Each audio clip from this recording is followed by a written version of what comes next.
Hello, I'm Brian Gavin, founder of Brian Gavin Diamonds. Thank you for joining us for our monthly Instagram live video. Today we're answering some of the most asked questions on tips about your sparkly diamond. Okay? So, if you have a question, ask your comments or ask yours in the comments as you listen and we'll answer live. Number one. This is a question that was submitted before, and what's the biggest factor that makes a diamond sparkle?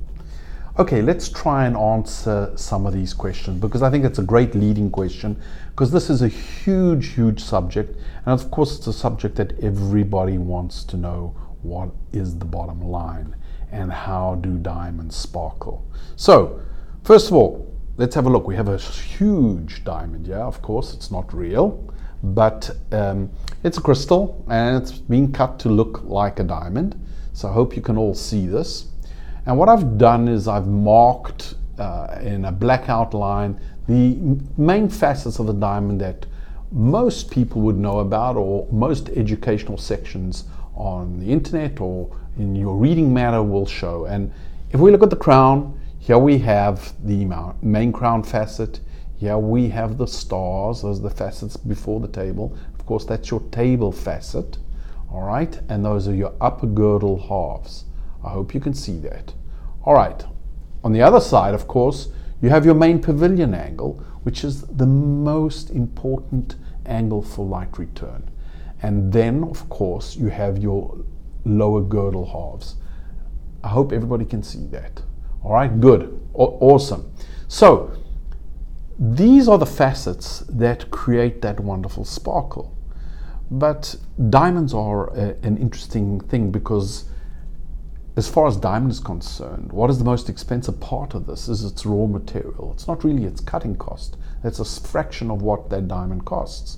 So most diamond cutters will cut a diamond, cut and polish it to retain as much weight as possible, because the more you get back, the better the recovery, the lower the cost. But there's no free lunch. When that happens, you will lose light return. And the way they cut, let's say, stones to have weight, they will increase this main pavilion angle, which makes the stone deep and steep and not so spready. And that will retain more weight. But when you have light that's going in and bouncing back out, a lot of it will leak out through the bottom when it's cut like that. So we have to remember it is a prism, and if it's not cut correctly, it will not return the light. And so that is what we specialize in. We make sure that our angles, not only your main angles, but all the ancillary angles, and that's what the Black by Brian Gavin patent is about, is optimization of all those ancillary angles, ensuring a wonderful asset pattern. Now, a lot of people out there may be asking, what is he talking about? So let's just try and understand what our measurement tools are. We have hearts and arrows. We have an asset, and we have an ideal scope. I think ideal scope in some respects has fallen away very much because of asset's ability to tell a lot more of the story. I'll come back to that in a minute, but let's just understand it. By the way, this is what an asset tool looks like. So what does the asset tool really show us? We live in a hemisphere. So we have sunrise, sunset, and midday. And of course, where is the strongest light? And of course, everybody's going to say it's the midday sun. But aren't we the same distance from the sun at sunrise versus midday? And yes, we are. But the issue is that the angle of the light changes, so the intensity of that light changes. The same thing happens, even in this room, it's still like a hemisphere. And we have low intense light, which is our sunrise and our sunset, and we have the light above our head, which is the intense light. So when we look at that asset image, what does it tell us?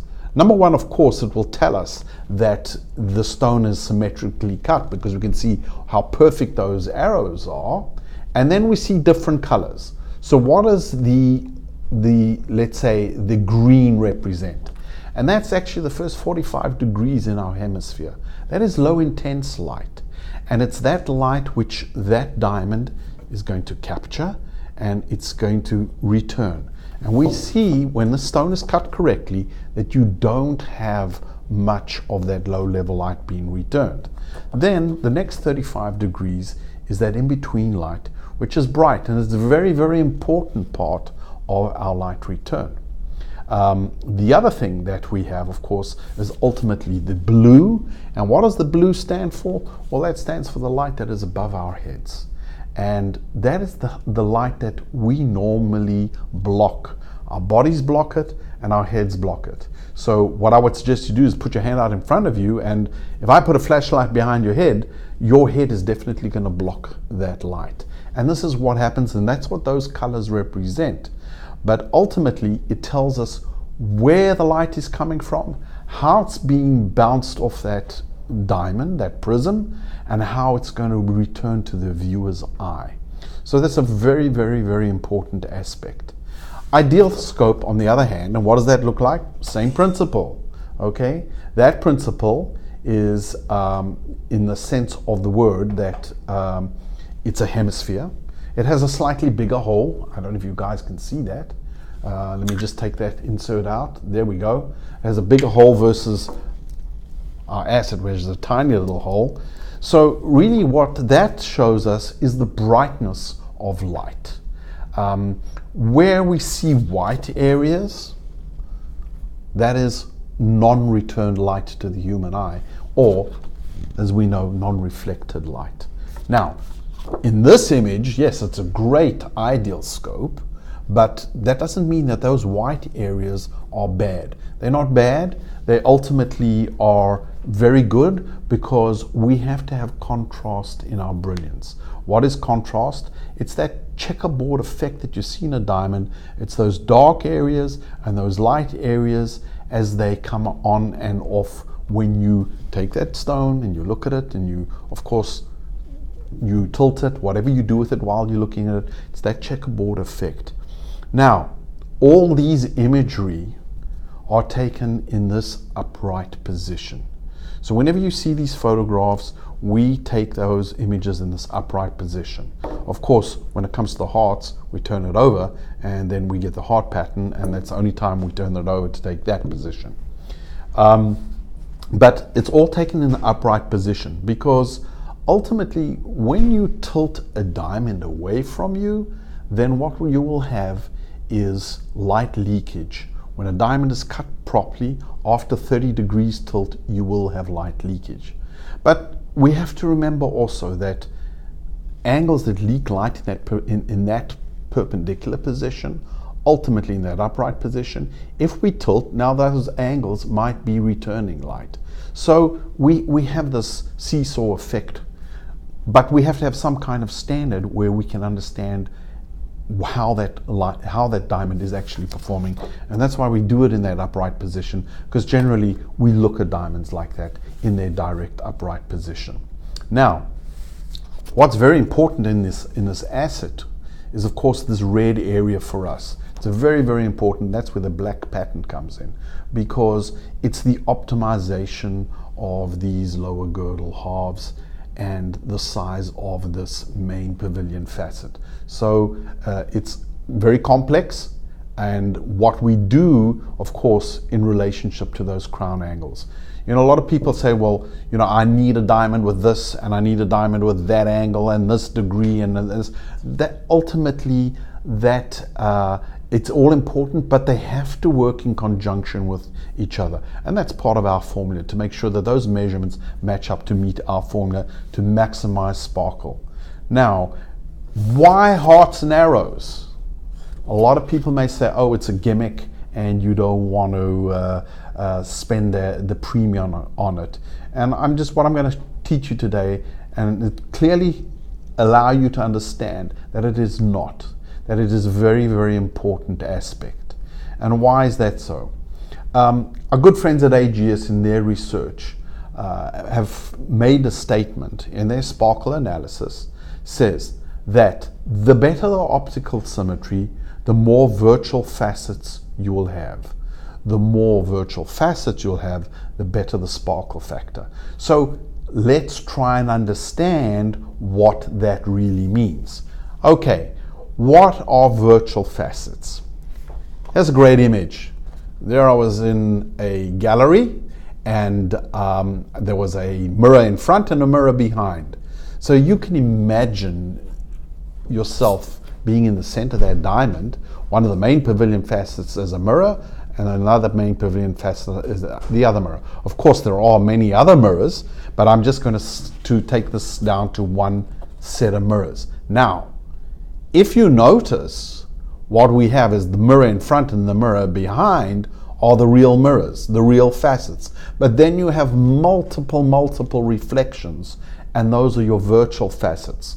So just to evaluate what they said to us, okay, the better the optical symmetry. And how do we tell how good optical symmetry is? By looking at that heart pattern. Because remember, it takes 48 facets to create 8 of these perfect hearts. The more accurate the hearts, the less deviation that you have, the better the optical symmetry. And that's your yardstick of measure. We know there are lots of hearts and arrows out there, but the minute you see a deviation from a perfect set of hearts, then you must know that your sparkle factor, and it's the only form of measurement that we have today, will be less than versus a stone that has absolutely perfect hearts like that. All right, it's been known, or it's been said by myself, that it's all in the hearts, and that's one of the reasons why I do it, because, or say that, or make that statement, is because when I know that you have a perfect pattern of 48 facets working in harmony, which have been engineered to make sure that they will have the maximum amount of virtual facets. Now, those shape of those hearts will differ if the angles and the size of these lower girdle halves differ too. And so it's really important, and I just want you to and I'm sure there's a lot of questions there, and I would like to answer them, and I just want to finish this point. And basically from that perspective, I'm going to repeat it, the better the optical symmetry, we can see that from the hearts pattern, the more virtual facets you have, the more virtual facets you have, the guaranteed sparkle factor you'll get. So please, let's hear what the question is. So a question came in and it asked, is it always the same number of facets for hearts and arrows? And how many, or wait, no, can all diamonds be cut into heart and arrows? Okay, all round stones, or all stones with a round type of bottom, can be cut into hearts and arrows. Yes, generally we concentrate on 57 facets. And basically, or let's put it this way, the pavilion is really what's going to govern that heart pattern. The crown will have some effect on it, but not much. We can go through this in another detailed Instagram video, but I think that I need to move it along so that I can try and answer most questions. For example, my patented cushion cut has a round bottom, and it has been said by numerous people, and actually it was said by the ex-head of the lab at AGS, as saying it was one of the brightest stones that he ever experienced. And I think those who own one of my cushions can attest to the fact that yes, they are very sparkly and they are very bright and they return a lot of light. And those are things I think are important. To move along. Another question is the machine checking of diamonds accurate? I'm not quite sure what that question is, but if you're talking about, for example, instruments like Gemex, for example, and without prejudicing Gemex, we had a machine and we were not happy of its evaluation. So no, there's no real machine out there that can actually measure true light performance.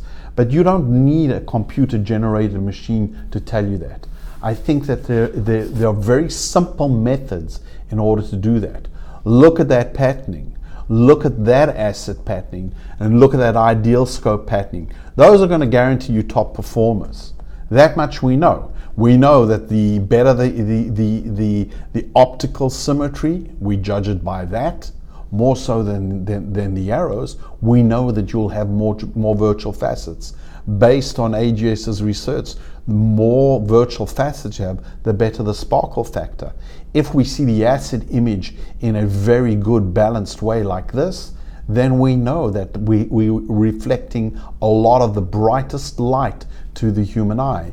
And then of course, again, from the ideal scope, we know that we're not leaking light and that we have bright light. So I think, and this is where I've always held by, AGS has an amazing system of light performance. GIA, I don't buy GIA's light performance because unfortunately it tends to lead to deep, steep combinations of diamonds, and we know what happens because look at those asset images, look at those ideal scope images. You'll see a lot of light leakage, and so I think that we have material fact to understand what is being returned to the human eye without very, very complicated machinery to do that. And so I think that really will help. And then another question is, how does Brian Gavin Hearts and Arrows differ from other Hearts and Arrows from other designers?